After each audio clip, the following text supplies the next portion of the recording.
The Barbarian King got a massive buff, making him the best hero in the game. So that being said, I put together this amazing 100% win rate Barbarian King deck. Let's go ahead and jump into it and show you guys exactly how to use it. Oh, here we go. Barbarian King versus the Monk. This is actually one of the anti-meta decks right now, is the Monk. The Monk is so good at getting rid of the Barbarian King. So I'm going to show you guys exactly how to counter this Monk and basically beat it.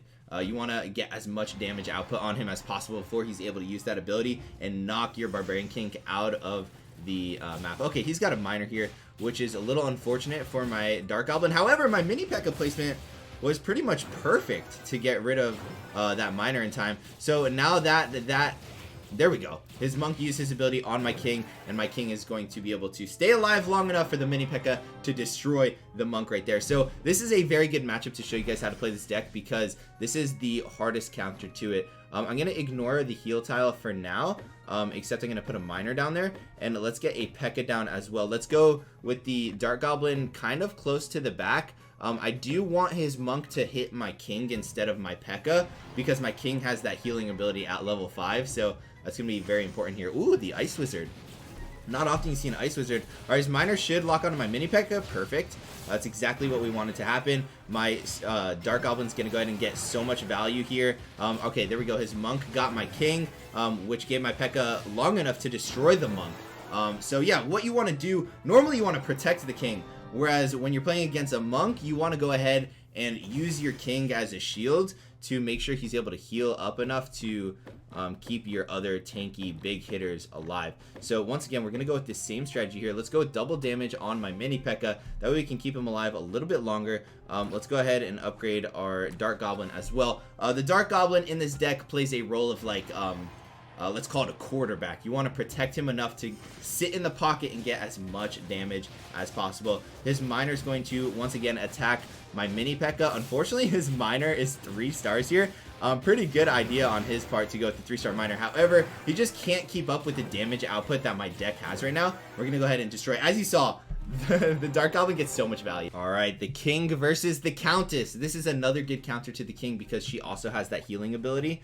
However... with our deck, we usually destroy her. I'm actually not going to put down our Dark Goblin. When you're playing the Countess, the Dark Goblin is a little bit less important because the Dark Goblin tends to get targeted by the Countess because the Countess likes to dash in the back. But there is a way around that. Once again, you guys saw we used the mini P.E.K.K.A to draw out his miner last game. It's basically the same strategy. You want to use a mini P.E.K.K.A or a P.E.K.K.A all the way in the back. So when... I'll show you guys right now in this round. You want to put a P.E.K.K.A all the way in the back. That way when his Countess goes ahead and dashes, it literally just goes straight onto the P.E.K.K.A. And then the P.E.K.K.A just smacks the Countess, dude. The Countess will dash onto the P.E.K.K.A and the P.E.K.K.A will swing his giant sword or her giant sword. Once again, we're going to go ahead and use our King in this matchup as a little bit of a tank because the Countess doesn't really stay on the King too long. Nice. We got that nice giant bomb in the back. Countess is going to dash onto my miner here, unfortunately, because the Countess took quite a long time to dash. We should still win this matchup right here. Giant bomb's going to go off. King's going to heal just enough to keep the King alive a little longer. We take out the Countess now. It is the Musketeer versus a P.E.K.K.A and the Prince. Luckily, she locks onto the Prince, keeping the P.E.K.K.A alive to absolutely demolish her. That one shot. All right, let's go with... the Dark Goblin. We're going to go ahead and utilize the Dark Goblin this round and the mini P.E.K.K.A once again to get that high damage output going down. I'm not going to upgrade anything right now because we've already got our miner upgraded and we need him to do some work. I actually go with the miner in the back left here, hoping that he goes with the Musketeer. Actually, let's go with the miner in the right because I kind of want to take out that E-Wiz. It's a little bit more important. All right, he went with the E-Wiz and the Musketeer on the left. I would have definitely been better off going to the left. His wow, you guys saw we had so much damage output going on that his Countess pretty much almost died like instantly. P.E.K.K.A is going to live long enough. He's going to get that extra ability right here. Come on, yes! Keep the Dark Goblin alive. The King is going to heal up and keep everybody alive for another 3-0 game. The King versus the Shield Maiden.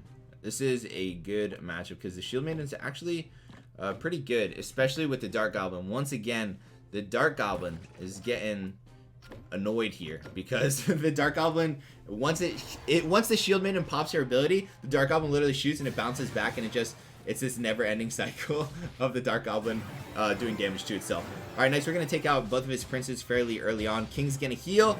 We should take this no problem. Once that Shield Maiden ability is done, we're obviously going to do damage to ourselves. Oh, no, my miner got himself. Let's go ahead. The king is going to use his ability, heal up. Oh, we didn't even need that extra time, dude. But this deck, you should pretty much 3-star anybody and everyone. It is so good against everything. Let's go ahead. We'll mirror our miner. Let's go with our prince down the left, and let's go with a P.E.K.K.A. because the reason I'm going with the P.E.K.K.A. this round is because we just want that high damage output on the Shield Maiden before she's able to use her ability, which the P.E.K.K.A. has obviously got that super high. I should have rerolled right there to upgrade my miner. Nice! He's got a little archer in the back. We'll be able to destroy her, and we should be able to destroy this musketeer as well.